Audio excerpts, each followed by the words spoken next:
What's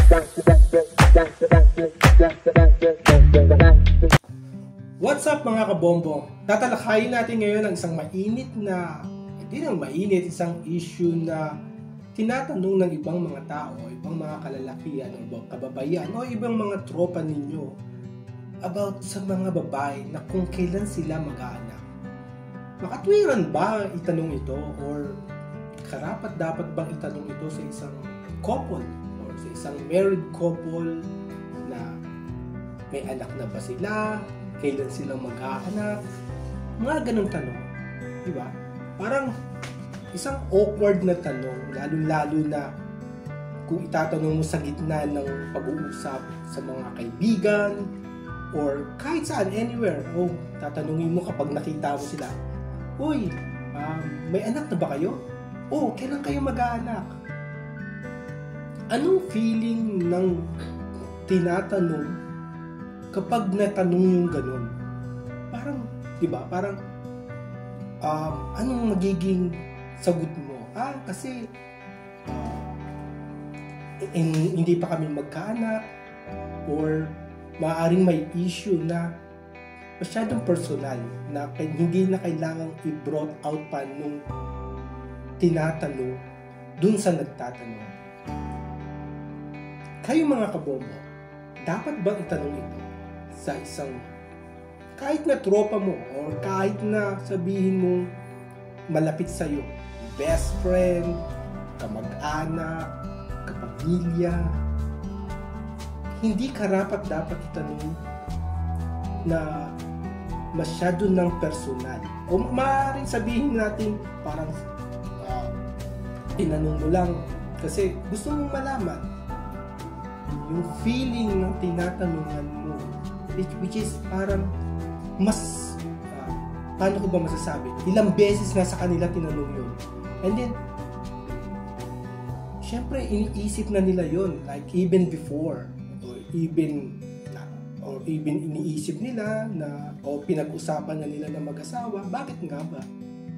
And then napaka-sensitive ng ganung tanong, yung ganun, lalo-lalo na kapag tinanong sa'yo in front of somebody else or in front of mga kahit na sa tropa mo.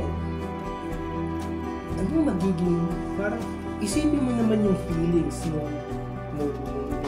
babae o ng lalaki, diba? Hindi natin alam kung ano yung pinagdadaanan nila.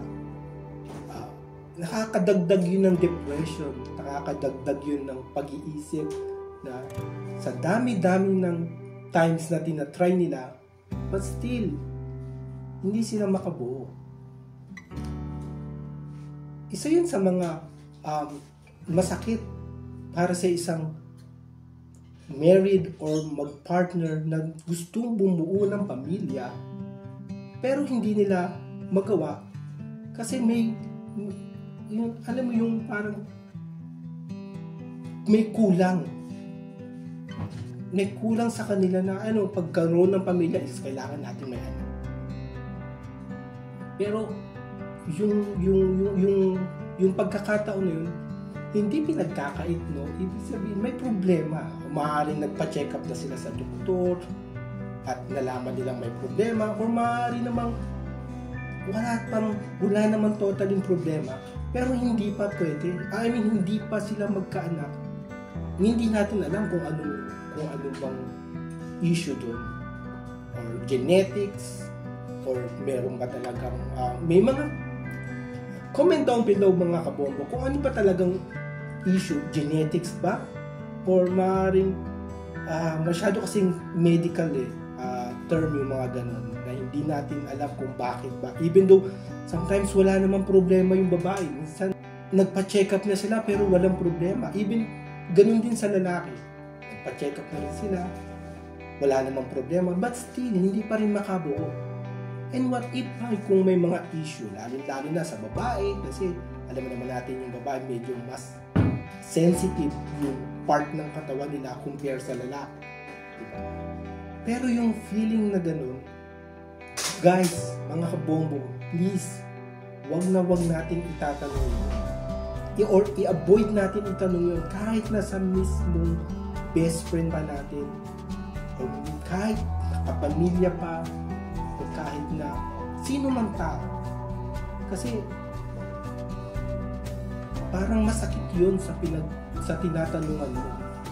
Even though how many times they tried, but still, hindi pa rin sila makabuo. At sana, bago tayo magtanong, isipin muna natin yung kung masasaktan ba siya or anong magiging feelings niya. Anong magiging feelings. Even though sa lalaki, once, kahit yung mga barkada, kapag tinanong mo yung barkada mo, ay, kailan ka mag-aanak? Wala kang anak. Kasi common yun sa mga barkada. Lalo-lalo na yung mga malalaki. Yung best friend, mga ganyan, nagtotropa. Sa tanong nyo, hindi ka pa mag-anak. Or kailan ka mag-aanak? So, yung mga lalaki, ang gagawin lang yan, ngingiti lang yan, tatawa lang yan. Pero deep inside sa mga lalaki, may sakit yun. I mean, masakit yun sa pakiramdam nila or iisipin nila yun every night. Lalo-lalo na kung sa babae kung sa babae yun itatanong. Diba? So, pumuko lang sa akin itong tanong na to kasi may mga nakasalumuha ako dati na tinatanong yun, which is parang napaka-awkward or hindi right question para sa itanong sa mga mag-partner na nag-struggle. Hindi natin alam, yung babae may komplikasyon na nagkakaroon siya ng parang treatment na para sa mag-partner is gusto nilang ipribado muna yun. Diba? May mga privacy tayong dapat itago at hindi muna natin, even though sa mga sa ating mga best friend o sa ating mga kamag-anak, parang gusto muna natin i-keep. Diba? So, hindi ko alam kung nahihiya, pero privacy is privacy. So, bigyan natin sila ng parang pribadong buhay na okay lang na hindi i-brought out kahit sa pinakamalalapit na tao. Choice nila yun. And that's totally fine. Kung gusto nila i-keep yung privacy muna. At the same time, mga kabayan, mga kabobo, yung mga ganyang klaseng tanong, huwag nating itatanong sa mga masyadong sensitive person. Ang magdadagdag yun ng depression sa kanila. So, hindi natin alam. Every night, iniisip nila yun. Bakit ganito? We tried our best.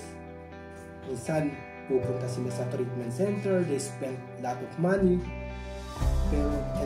But still, hindi pa rin makabuo.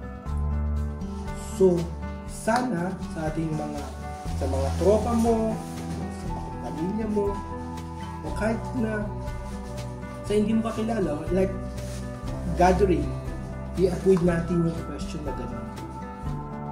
Maaaring ayaw pa nila magkaanak, although wala namang problema, pero napag-desisyon na nila, ayaw pa muna nila. It's their choice. Kasi sa totoo lang naman mga kabobo, once na maging mag-partner sila or nagpakasal sila, masarap yung buhay na at least sila munang dalawa. Diba? It will take a year bago sila or 2 years bago sila muna mag-anak. Gusto nila mag-spend muna sa kanila. Mag-travel, pumunta rito, pumunta doon. Gusto nila yung getting to know each other.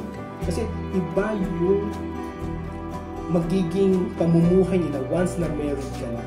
Kasi iba yung mag-boyfriend and mag-girlfriend. Lalo-lalo na kung hindi pa kayo nagsasama sa isang bubong. Ayan, parang, masasabi kong parang patwitams. Hindi mo na i-show off yung totoong ikaw. Diba? Pero once na nagsama na kayo sa isang bubong, dun yung malalaman kung ano talaga yung katangian ng partner ninyo. Sino ba talaga siya? Ano ba talaga siya? Ano yung mga kagustuhan niya? Ano yung mga ayaw niya? Hindi tulad sa mag-boyfriend and mag-girlfriend, halos lahat pinapakita natin yung kagustuhan lang ng minamahal natin. Parang nagiging fake pa tayo sa sarili natin. Kasi ayaw natin maging, i-show kasi yung mga bad side natin. Almost mga good side, diba? But once na you're getting married or sakali mang hindi kayo married at nagsama kayo sa isang bubong, ibang istorya na yun kasi almost every morning, every afternoon, every night kasama mo yan at malalaman mo yung totoong ugali ng partner. And then at the same time, habang tumatagal yun, nakikilala mo ng gusto. Nagta-travel kayo, pupunta kayo sa isang gathering or pupunta kayo sa isang lugar or anything na kung saan mas mapapadip pa yung relationship nyo nung partner. Siguro ayaw pa muna nilang, maraming cases na gano'n na ayaw pa muna nilang mag-anak kasi maaring career, okay, magpakasal tayo pero kailangan muna natin ng career and then kailangan muna natin malaman yung sitwasyon natin financially. Siyempre, pag once na nabuntis na yung babae, wala namang ibang magiging kailangan natin gawin kundi financially kasi nobody knows kung anong mangyayari. It's either cesarean or normal or baka may lumabas pang komplikasyon, wag naman sana. Pero kailangan handa ang mag-partner. Bago nila ilabas o mag-deliver ng isang baby. These 9 months, kailangan ng regular checkups and it costs money. Tama? And hindi biro yun. Maaaring yung iba walang insurance, so hindi cover ng insurance. So, sarili mong pera ang ilalabas mo. And hindi ganun kadaling kitain yung pera. Lalo every month kailangan mong pumunta ng doctors, kailangan mo ng mga tests, check-ups, pamasahe, mga ganyang bagay. So, maaaring yung mag-partner is kailangan mo nila, although kasal sila, or nag-partner na sila, magsama na sila sa isang bubong, pero ayaw pa muna nila kasi may mga priorities pa sila. Diba? Ang pinaka the best way is get to know each other before make a family. Tama? At mga kabombo, sana yung gantong tanong is wag na natin tanong pa. Kasi hindi lahat ng tanong ay dapat itanong. Okay lang sana kung yung mag-partner sila na yung magbo-brought out sa sarili, magbo-brought out sa inyo. Pero yung ipupush mo yung answer dun sa question na bakit hindi pa kayo nag-aanak, ba't hindi pa nabubuntis, is please don't. Kasi napaka-awkward ng tanong na yun at maaaring magdagdag yun ng depression sa babae at lalaki. Okay? Matropa kayong hindi pa magkaanak, kung may mga kapatid kayo or may mga malapit sa inyo na ilang taon na nagsasama o ilang taon ng kasal pero hindi pa rin magkaanak. So, magkaroon kayo ng instinct. Okay. Maaaring may problema, maaaring ayaw pa nila. Kayo na yung sumagot sa sarili niyong tanong. Huwag niyo nang itanong yung mga ganun. Okay? So, thank you very much. Next topic.